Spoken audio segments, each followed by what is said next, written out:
feel like somebody stuck a big club up my ass, and it hurts. We've got to figure out a way to get it out of there.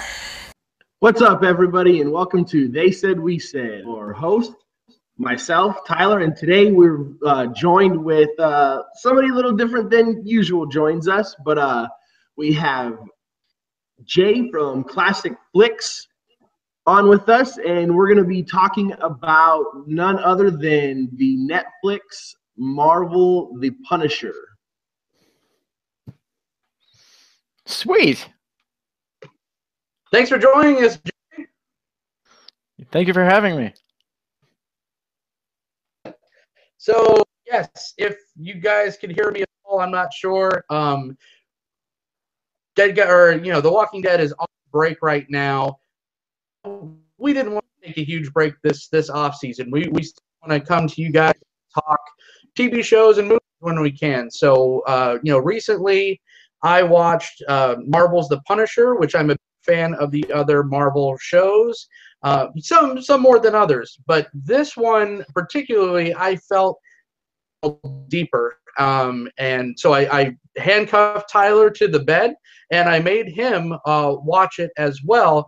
And also I came across Jay.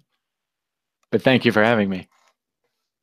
Okay, so I know, John said he had watched your review of The Punisher, and you guys had linked up, and he was excited to bring you on. So we're happy to have you here and happy to have you with us to discuss The Punisher. Cool.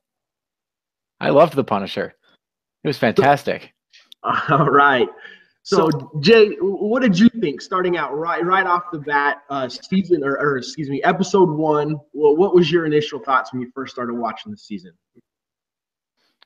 I was just happy that it opened with typical Punisher scenarios of like him in the van, just running guys down, doing the run-of-the-mill stuff, everything you've come to expect from Frank and his antics. And then they immediately switch gears to like a year later or whatever, and he's just broken and run down, the complete opposite of what you expected a series like that to start as. And him just knocking down the wall, just doing the Job thing was really interesting. And you had like the entire universe of that show in a microcosm of that first episode where he doesn't want to get involved. He doesn't want to have anything to do with this, but then he shows up and unfortunately finds a sledgehammer. Yeah, that he didn't want to put down. You had a problem with the sledgehammering, right? Well, I had a problem with, so the first episode, I liked how it started, and, he's, taking the guys out. He's, all the way from across the border, it seemed he's, taking a sniper shot at the Mexican cartel guy. That I loved, but I had a real, and I understand it's a show, it's a comic book, but I just had coming from my world of engineering and construction, where I spend, sometimes quite a bit of time on several different construction sites. That is not how construction sites are. They're not just going to let some guy just take a sledgehammer for 14 hours a day and just beat down a wall with it. And then, you had the schoolyard bully walking around, kicking over lunch pails.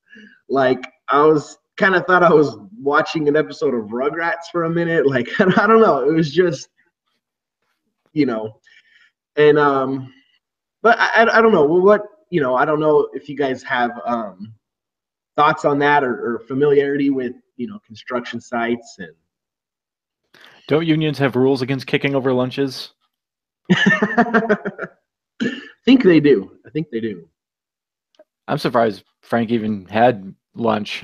He was such a warrior. I'm amazed he didn't just work right through his lunch break. Right? He took time out of being depressed and hopeless. Hey, I've never been on a working construction site, so I don't know the rules. I just liked the imagery of it. But every technical thing you said, I'm sure, is true and accurate. So I had to let fiction override the fact on that. Okay. I just want to talk about, did you guys just talk about the casting right now of, the Punisher. Let's talk about John Bernthal. Obviously Tyler and I, like you just said, from The Walking Dead. About the casting of The Walking Dead, or excuse me, of the Punisher, from John Bernthal to the rest of the cast. Yeah, I mean, I love John Bernthal. I loved him in The Walking Dead. There was another show, I think like a mini series that he did, which was I think like an organized crime type mini series in which he played a cop and did an awesome job. Wolf of Wall Street. I remember him from Wolf of Wall Street when he was taping the money to his girlfriend, and he almost beats up Jonah Hill. Oh, okay. I don't even remember that. That was him in that movie. He was born to be the Punisher, though. He rocks it. Every single scene, every gesture, and he knows how to be minimal without mugging his face. It's probably one of the best comic performances I've seen, definitely on TV. Yeah, I mean, he just absolutely nailed that character, nailed that part. Every bit from his, his kind of glimpses into his past, where he's playing kind of a whole different mentality to where he's just crushed and, trying to avoid conflict, trying to stay out of everything and just hammering away at the wall. Every combat scene, I mean, he killed it. Absolutely killed it. When he's taking out the guys in his hideout and he starts screaming with the machine gun, I rewound that about six times because it's so intense. He's just laying these guys out and screaming. I'm like, he is really into this and really good. Right, absolutely. It makes a great little screen cap of just like the shells flying out of the gun and the fire in the muzzle. And but he's a fantastic actor. I thought the whole cast did great. Micro was wonderful, and he had the opposite of everything Frank had when, he's so hopeful to see his family again. And Frank's like, my family's dead. I don't care about anything. And trying to motivate Frank to, come on, dude, help me. Help me help you. Right, exactly. And yeah, he just he added just a different dynamic, and I think the way Micro and Frank just kind of played off of each other throughout this season was just perfect. My friends and I made a Punisher movie when we were 16. I was Micro in the film. Oh, really? Yeah, that was in like 1994 and back on videotape, back in the old days. Nice. It's a terrible movie. We dug the tape out last week actually and watched it. It's worse than the Dolph Lundgren version of the Punisher. That's awesome. Have you put it up on your? You should put it up on your channel. Oh no, I would never do that to to my loyal followers. Maybe a scene from it, because we did film a couple of stunts and pyrotechnics and had like little blood squibs when people would get shot. But I think Marvel has a bigger budget than we do. Just a little bit. It was so bloody. The show was so like bloody and intimate violence. It wasn't just splatter. Oh yeah.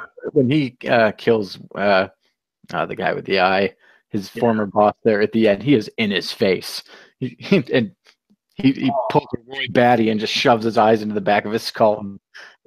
I had to look away, and I don't like to look away, but it was one of those like, holy shit, Yeah, he really absolutely. did it. Yeah, I mean, and like I, and sorry to keep on referencing, The Walking Dead, but I'm a huge fan of that, and that's supposed to be, gore and zombies and killing, and this season of this Punisher season, man, it had me at many times, like, oh my, holy shit, like, When he takes out Billy in the mirror, it just scrapes his. It's the broken glass and Billy screaming that just guts you. It just twists the knife, and it's so disgusting. But Billy just deserves it because he's such a prick. absolutely. Made some comments to that scene as well. And I think he felt kind of the same way with some of those brutal scenes that was just hard to watch. But absolutely awesome at the same time. I'll pretend like I heard him. Yeah. Yeah, John, right on. Right on, man. I mean, I totally disagree. I mean, yeah. You're a dick, John. You're wrong. This guy. Yeah. Daredevil series. We had Karen Page. But I don't know the actress's name. Deborah Ann Woll. There we go. And she did just as awesome as she did, in Daredevil, and her and Frank's relationship and their connection that they have, even though, yeah, they spent that time together from, during his trial that was, on Daredevil and everything like that, but they just have this kind of this connection and this bond that you would almost appear that they've known each other for years and years and years, and been very close. What are your thoughts on that, Jay? Yeah, I like that they have a reluctant romance where they kind of look at each other like, yeah, it would be the worst thing in the world if we got together in that way anyway. And I like that she kind of keeps him at arm's length at times when she's helping him, and like, yeah, Frank, I'll help you, but you got some problems because Frank's not a well man.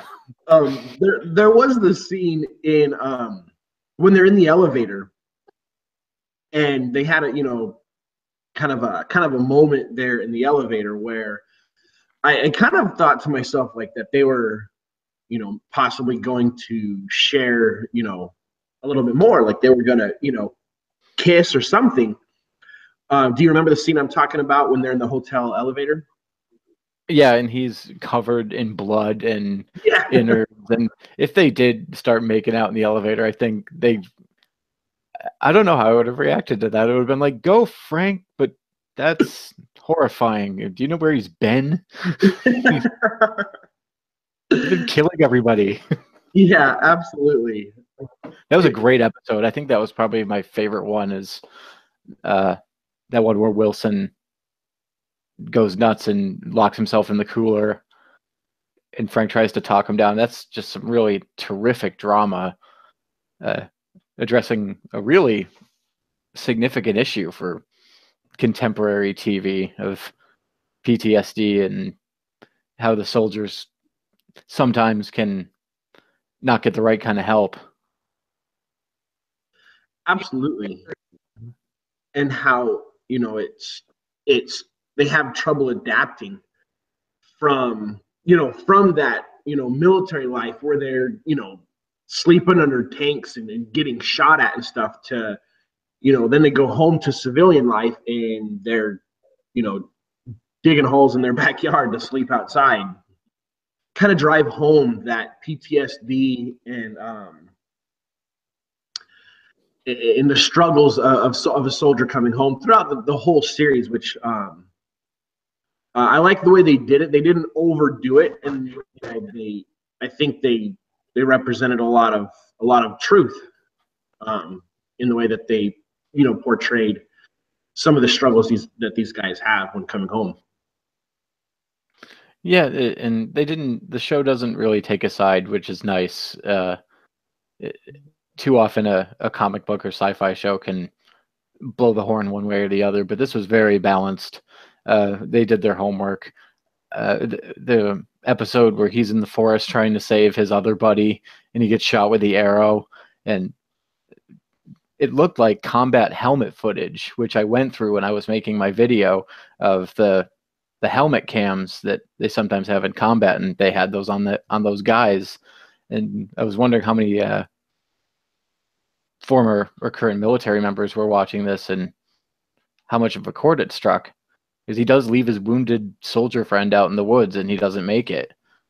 Right. So I was glad they got to touch on those issues through the medium of TV. Right. Yeah. Through the medium of TV and entertainment, and how, like you said, they did it in such a good way, in such a I guess balance is kind of the best way to put it. You know, they didn't choose one side, and they didn't overdo it. But you know, so going back to Karen Page, what do you think about, I mean, her growth as, I mean, a character, especially right at the beginning of Daredevil, where she's just she's still a little timid. She's, you know, moved to New York from, I forget where she had moved from. If I'm right, it was kind of a smaller place, right? Kind of a smaller town before she moved to New York. Yeah, I think anytime a character sheds their naivete over however long a season or whatever, it makes them more interesting. Karen is quickly becoming a favorite because now she's sharp and lets the guy know, I will be getting my gun back when I leave. And she wanted to be prepared, but reached into her bag and, the man took my gun away. But she's all ready to do the right thing to help poor Frank. He's probably the most stable person he has in his life, because Micro's not right either. Right. Even Madani, Agent Madani there, she's got some trust issues, and she's trusting the wrong people. But I do like how sharp they've made Karen, especially now that she's the reporter and going on the radio telling the terrorists, you're a coward. You just plant bombs in shadows. And Frank's going, oh, God, Karen, don't. This is bad. But I liked how she had the courage, you know, maybe, you know, dumb courage or not, but to get on the radio and say those things that she did about what was his name, Lewis? Yeah. So I mean, you know, that was great, and I love. I'm with you. I really enjoy the, you know, how Karen Page has evolved and the character that she is now. I mean, you know, she's obviously a likable character, you know, from the beginning, anyways.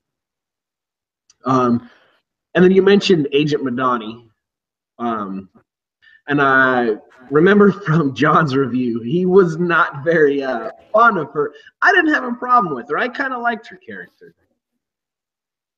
Yeah, I did too. I thought they cast the role a little too young when the show first started. She just seemed younger than she was actress-wise. John's just like, no. I didn't mind her. I liked her relationship with Billy and how they were both kind of using each other for information.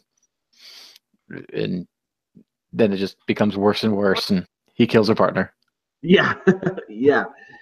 And Billy Russo. So there's you know, kind of a lead into that one. And John, I agree. I don't know what he said. John is having a heart attack, I believe. We might need to call his wife and have her check his pulse. Thumbs down for Madani. It's down. I was like that. I thought she was. Yeah, Billy was good. I didn't know Prince Caspian could play such a well-dressed American psycho-looking badass. Right? But, you know, Billy was a character that right from the beginning, I did not trust him. I just knew there was something about this guy that just seemed kind of shady. But then as he develops, it kind of was like, okay, well, maybe, it had me kind of turning around. Okay, maybe I was wrong about him. But then right at the time, I'm thinking, okay, I was wrong. He proved my original thought right. And he just played that role so perfectly, I thought. The guy that you want to trust, but there's just something about him you just can't trust. Yeah, you should never trust a guy with that perfect hair.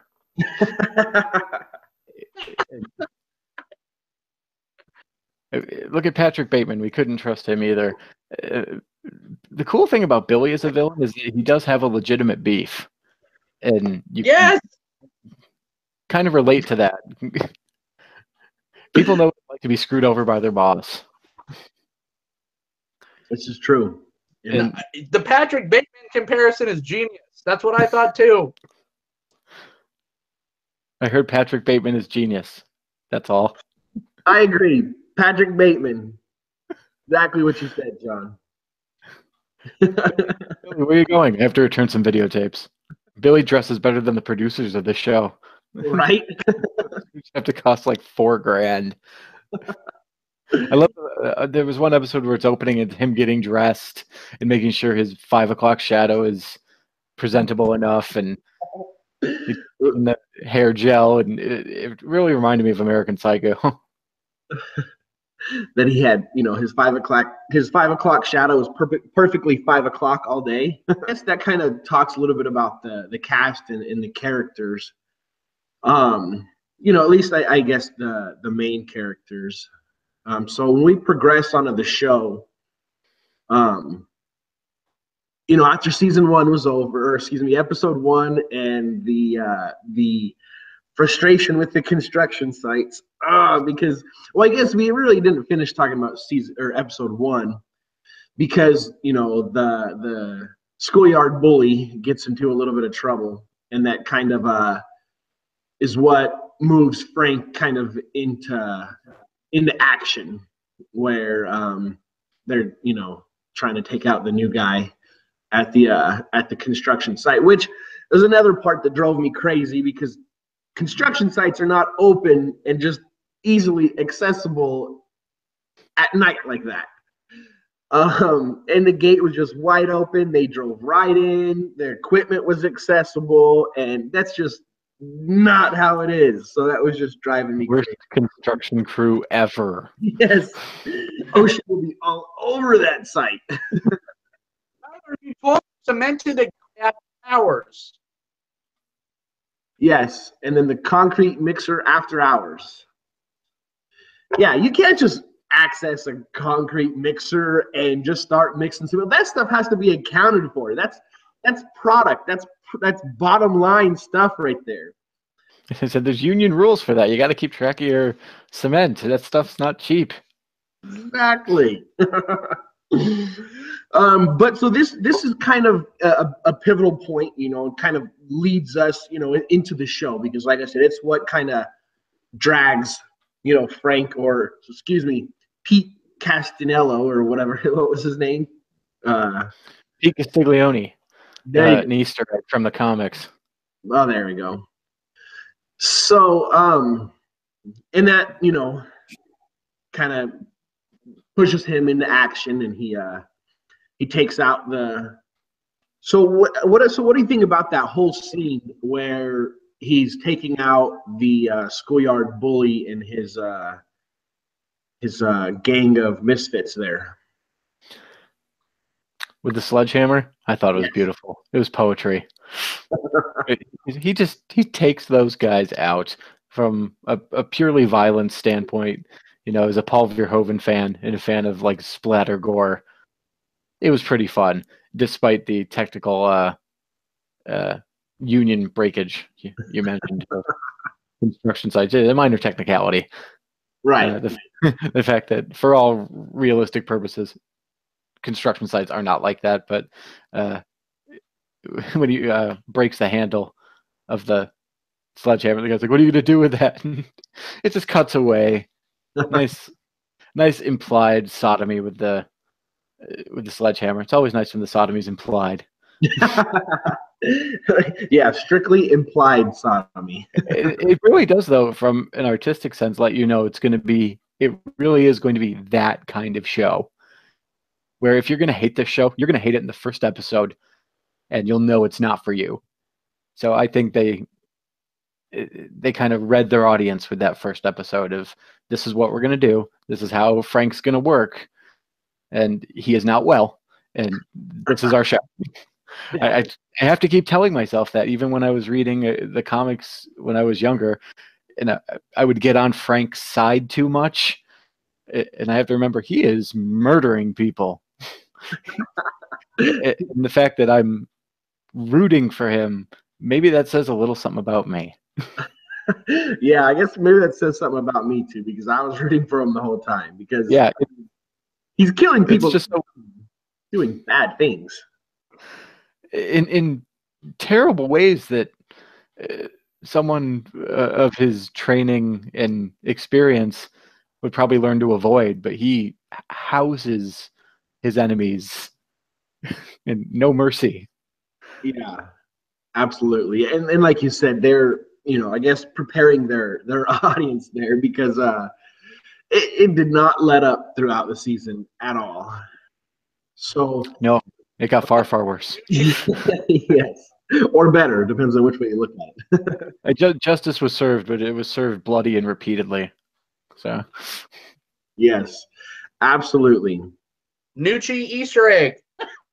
The Nucci family. The Nucci family. Nucci family. Yes, the Nucci family. It is an Easter egg. There's plenty of Easter eggs, and they laid them out sparingly enough where you didn't fanboy out for the references every 10 seconds, but every so often they had a good one. As I forgot who did it, but someone did a great video on the Marvel TV series Easter eggs. I can't wait to see. Oh, go ahead. I'm sorry. I can't wait to see what they do with season 2. They ended the season with such finality that I wonder what'll happen to bring him back. Yeah, absolutely. I'm excited to see how that's going to go. I have my thoughts, but I guess we'll get there when we get to the end. I think I don't know if they'll bring in Billy for Jigsaw in season 2, but there's certainly the potential for it to bring him back as full Jigsaw, scarred up face and full villain. But yeah, I think you're right. With that fight scene, it kind of laid it out, kind of let us know, hey, this is the kind of show this is going to be. It was a great scene. And besides, like, the construction scene, I put that behind me. So the Nucci family, John believes that season 2 will be about the Nucci family. That is reasonable to assume. I in my youth was not much of a comic book guy, so a lot of these backstories, a lot of the original comic book stories, I'm not familiar with. I just got started on the whole Marvel thing with the Netflix shows, actually, when John and another friend of mine convinced me to watch Daredevil, and then I just got hooked at that point. So I don't know much about the Nucci family. They're a crime family. It's pretty basic. They're just from the comics, so far as I remember. I haven't read a Punisher comic in a while, a number of years, but I did like the Gareth Ennis line of comics. So if you're gonna start, you might want to start with him. Gotcha. There's one called In the Beginning, which is wonderful, and that's where you start, so far as I know. Okay. I wasn't a huge comic reader growing up. My friends and I were making movies, and we spent our money on cameras and stuff, and wanted to do that. But I got a fair amount of comic reading in. Nice. Heavy Jigsaw, and that's what I'm thinking. I'm thinking, to me, it looks like they are leading right into that, right into Billy coming back as our villain in season 2.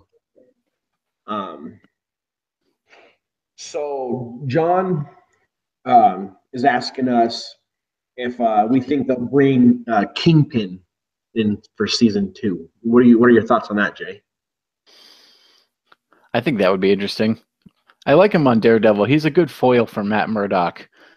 So they partner him up with Daredevil well, but Punisher, sure, let's do it. Let's cross it over as much as we can on the Netflix shows because they're always there. You know, you don't have to go searching for them like you would with the Marvel movies. Like, oh, do I have Iron Man 3? And do I know what part of what fits into Civil War? The Netflix shows are always going to be there. So I say cross them over as much as you can. As long as it's fun. As long as it's a good story. If it's just to do it because it's cool, might be another thing. Yeah, absolutely. I love the crossover that we've seen throughout, the Netflix, Marvel shows. Especially with modern shows and the character development that goes into these modern shows. I love that we can get introduced to a character that's brand new, maybe for the Punisher, like a Karen Page, for instance, but it's a character that we already know, a character that we've already seen evolve, and in a sense, we know her. We know who she is. We know what she's about. We know where she's come from, up until now. So, yeah, I think any crossover would be great too. What do you think about the acquisition of 20th Century Fox and Disney? Okay. I'm not a praying man, but I just hope they do it right, because saturating your market, because there were 10 superhero movies that came out this year, 10, and I only had time to see Logan twice and a couple of the others. So I just hope he's thumbing down Logan. I see a thumb down from John. I don't know if it's for Logan. I hope it's not for Logan. Okay. Everything's right with the world. I think he's thumbing down the whole acquisition. The whole acquisition. And the saturation of, superhero, movies. Because if we start getting like one a month, I might just throw up my hands and I can't afford to see a superhero movie a month. The tickets are getting expensive. But I don't know, really. It's kind of early to see. I know they want to do stuff with the Fantastic Four, but Fantastic Four just sucks. I'm sorry. It's so 60s and so silly. We already got a great Fantastic Four movie. It's called The Incredibles. Absolutely. I just hope they do it right, because I don't know. I liked Fox having the more grown-up superhero movies, the Deadpools, the Logans, and they could probably focus more on R-rated stuff, and we'll see. I'm skeptical, because movie studios can be greedy. Yeah. Someone thought it was a good idea to make 3 Hobbit movies out of a 300-page book. Right.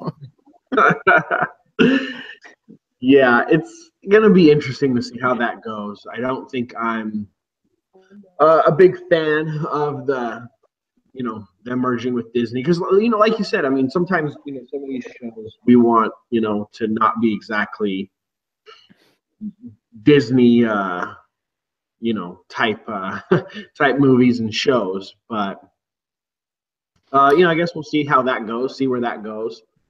Were you disappointed that there was no night nurse in this season of Punisher? I didn't even realize that that had been left out. I wasn't too aware, so no, not really. The story was good enough to didn't leave me a lot of time to realize what wasn't there. Right, definitely. Okay, so we get past that first episode. We get past Frank coming out of his, from being Pete. And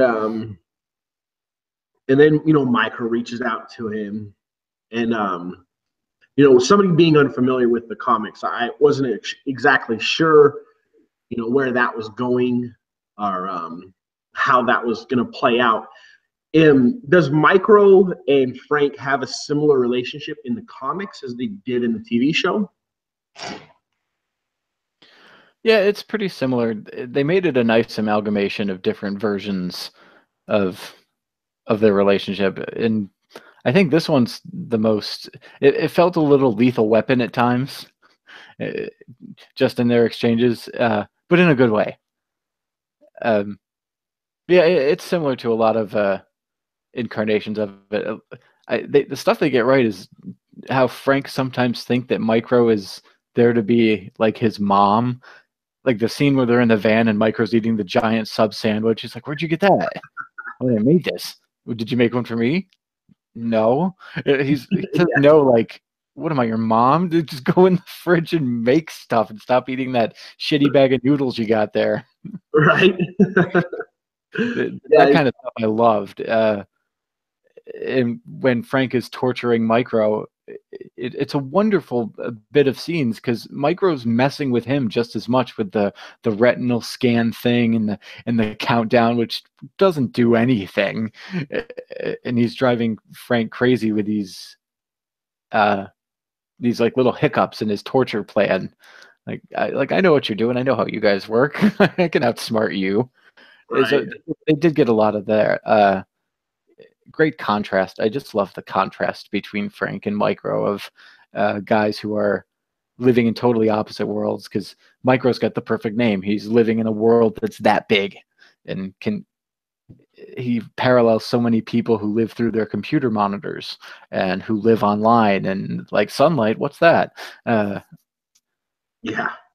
But Frank's definitely a guy who lives among the elements. He'll get his hands dirty. That's why he thinks he should have the hero sub, and Micro should be eating the crappy bag of noodles because Yeah. he's in the van.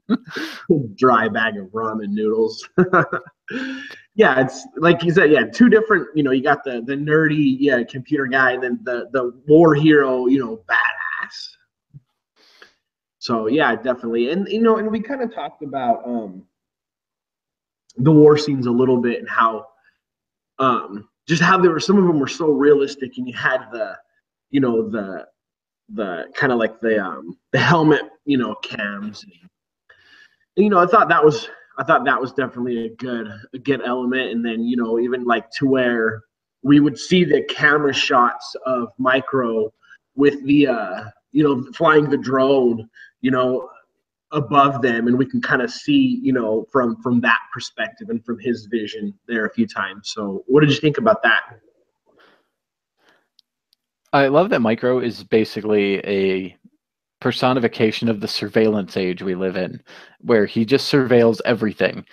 And when he gets his little drone out and saves Frank's life with it, when he's out in the woods there, it clearly shows a benefit of that kind of surveillance because he can see who's coming around Frank's corner.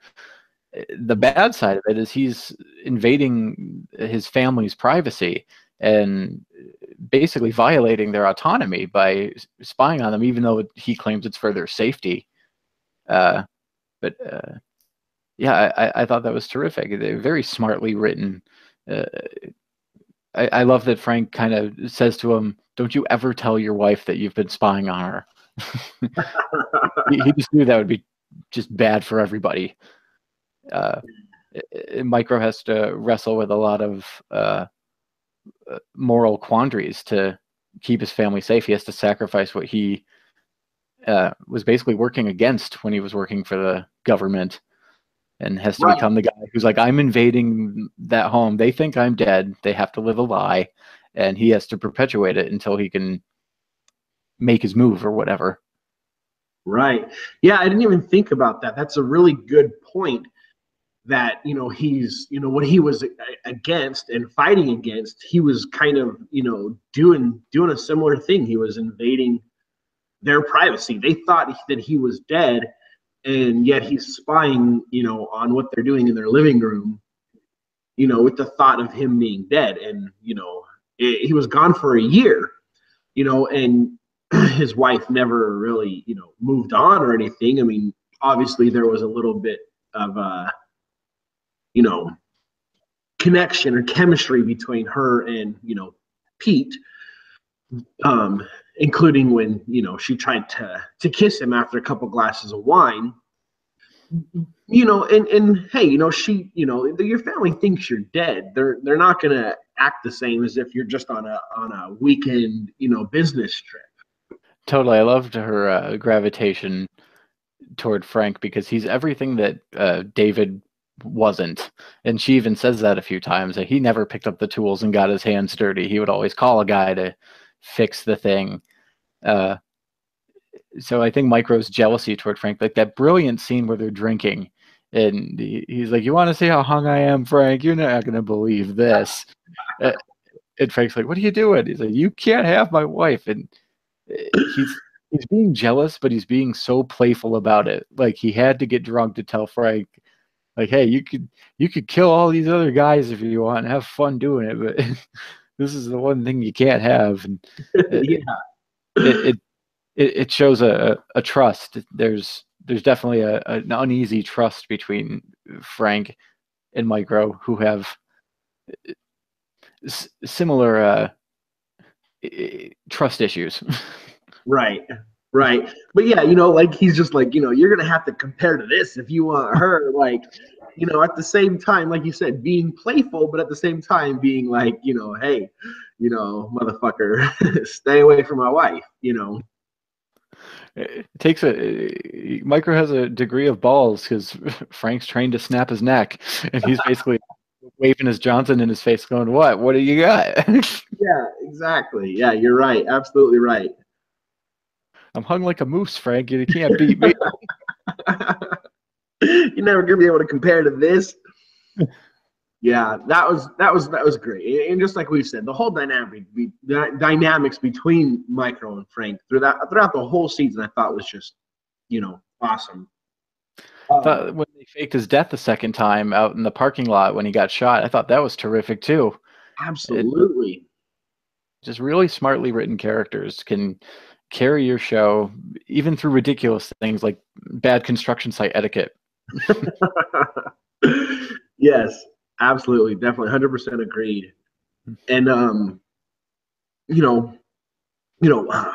Frank goes through some pretty, brutal battles throughout the whole season. We've talked about a couple of them. One of them, like when he was out in the woods. What the heck was his name?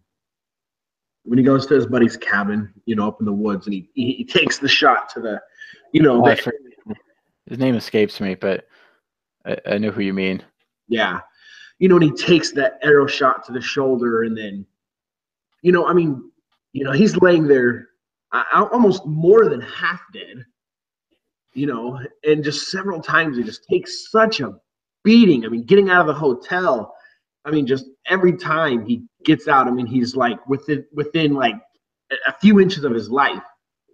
And I don't know, maybe I have the time, maybe the time frame's wrong, but it seemed like he just healed like incredibly fast. There's a convenience factor. You have main character powers sometimes where you can, take a shot to the arm and you're okay. I always viewed it like Frank's will to live so he could kill everybody helped him heal a little faster. Because like when I would watch Frank get hurt and get beaten up, I couldn't help but like compare it to the other Marvel shows, like when Daredevil or Luke Cage got beat up and hurt. I think, well, they're super people. They have enhanced abilities and whatnot. Jessica Jones falls, gets beaten up. It's a brutal scene, but she's got strong superpowers, but not Frank. He's just a guy. Right. That's exactly. Especially with, Luke Cage, because, Luke Cage was, superhuman, Mm-hmm. But, yeah, I just thought that was, but yeah, you're right. He has main character, powers, I guess.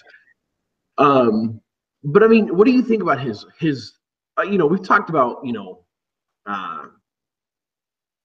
kind of some of the other arcs of some of the other characters that we've seen on the show. We haven't really talked much about Frank's arc throughout the show. And John just texted me about Frank's arc and how he compared it similar to a Walter White from Breaking Bad, and how he started it out, I'm doing this for other reasons. I'm doing this for my family. I'm doing this for that. And then at the end, finally coming to the ability to admit, yeah, I'm doing this for me. I've been doing this for me. What are your thoughts on that? I don't remember which episode, but there's a part where Frank kind of admits to Micro that he might have been this way before his family was killed, and there might actually be something wrong with him. I just loved Frank's story because his foible is that he's obsessed, and obsessions can drive people to such incredible heights. Like I always use the Wrath of Khan as a great example of obsession, where Khan's just so obsessed he can't see what's right in front of him, and Frank's kind of that way too. And he has these little moral checkpoints like Karen and Micro, even Micro's wife to a degree. When he crashes into Madani's car, it's not to hurt her, it's to put her out of the way. It's to hurt her just enough. Or so Frank does have a moral compass. He doesn't want to hurt anyone who doesn't deserve it, and he didn't think Lewis deserved it either when he was in the hallway with him in the meat locker, wherever he was. He thought he could talk him out of it because they're cut from the same cloth. And it was, well, if I can understand my problems, I guess I can understand yours. Nope, he blows himself up. And even when Frank tries to do the right thing, or the right thing according to Punisher morals, right? He can do everything the right way, but he can still fail. And Frank fails a lot during the course of this season. That's always more interesting than a guy bursting in and just killing everyone without any kind of jeopardy, any kind of emotional jeopardy. And Frank's always in physical and emotional jeopardy. So I thought his arc was just beautiful and just so smart in the way they concluded everything, where he's just a blank slate again by the end. He feels fulfilled, which is rare for him. So like I said, I'm curious to see how they untie that bow in season 2, because we can't have a season 2 where he's just happy and content the whole time, or as close to happy and content as Frank can get. I don't know if that's even in the cards. Maybe happiness for him hurts. Right. So, like, Frank is not well. I just absolutely no. I couldn't have said it. I couldn't even attempt to say it any better. Frank's arc, and I mean, you summed it up great. And it is really interesting to see where they left it. Because he accomplishes it, what he needed to accomplish, and Micro gets his family back, and all the and then let's talk about the last couple episodes. The last 2 episodes were just amazing. They were full of just action, emotion, drama. I mean, they were just full of everything, and they were just 2 great episodes. And I know, I believe, if I remember right, those were 2 of John's favorite episodes as well. The last 2. He also had the episode 1, which had my beef with, but what were your thoughts on just some of the things we experienced during those last 2 episodes? Some of the, I mean, we talked about him a little bit, the way he killed a few people, maimed, a few people. What do you think about those? I loved the last 2 episodes. They're exactly what you said. But I think it's funny because you mentioned your technical quibbles with the construction side. I have the same with carousels. The fact that Frank doesn't just step off the carousel and just let Billy go past him, Right. That was one time I kind of called bullshit. These carousels aren't that big. Why does it take you so long to run into each other? Just step off the carousel, Frank, and he'll just go right by you. You can just pick him off. Because the law of centrifugal force will push him forward, and you can just shoot him. But I thought the last 2 episodes were terrific, and Micro readjusting to his home life was great. I loved the scene where his wife just took him and had sex with him in the bathroom. Yeah, it's such a and I missed you so much moment without having to say anything. I thought that was handled well, and yeah, it was just a terrific show. It's one of those shows where you just say you have to see it. If you're a comic fan, you kind of have to.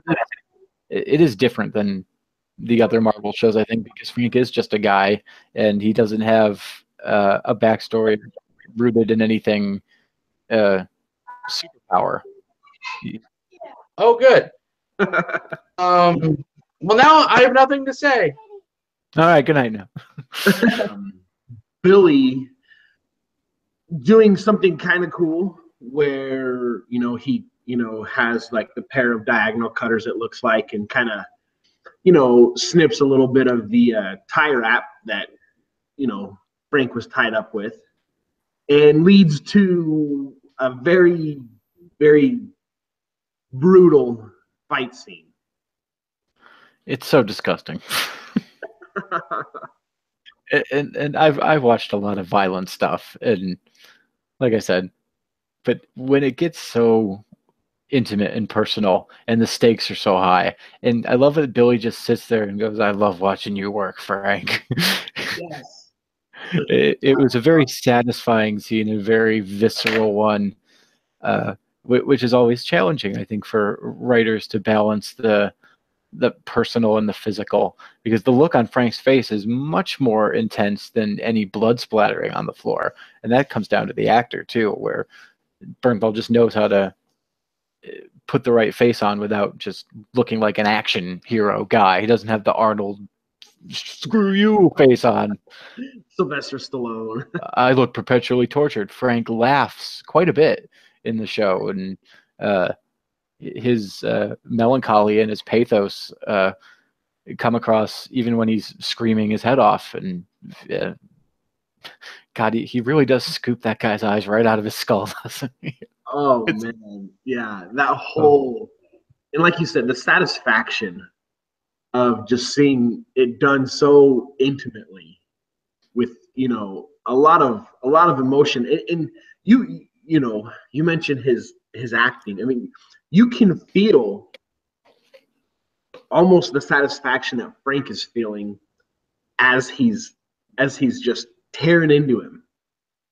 And that says a lot to his acting. And it also says a lot about the writing, and how they had it be such an intimate kill. And, he's just, wants him to just sit there, and he wants him to see him, and wants to, I am doing this to you. I am the one that's killing you. Almost like something off of the Bronx Tale, or just look at my face. I'm doing this to you, Yeah, that's a good comparison. That's a real good comparison. His satisfaction is huge in that kill, but it's nice that we get the opposite when he finally takes down Billy. He doesn't cripple his friend. He's doing this almost reluctantly. I mean, he wants to take him out for betraying him, but I don't think Frank, at least from what I saw, wasn't that same level of satisfaction, hurting and ripping his deadly enemy to pieces. He doesn't have it in him to kill Billy. He could snap his neck anytime he wants after he's taken him down, but he thinks it's a better punishment for him to stay alive and not be the pretty boy anymore. Right. Absolutely. And that was another just gruesome fight scene that we're all just struggling to watch, but I mean, cheering at the same time. And, that's kind of, I think that in my opinion, it really looks like they're really leading into second season of, Billy being our main villain. And if we're following, from what I've heard of the comics, where he would be Jigsaw. And I guess that's my only prediction, coming from the lack of, comic book knowledge that I have, is just, we're going to see Frank come back in battle with Jigsaw, and I think that's going to be pretty much what season 2 is. That's a safe assumption. Sorry we had some technical difficulties, but man, we really enjoyed having you on. And due to the time difference, we'll try and be a little more cognizant of that, and try and bring it up a little earlier for you.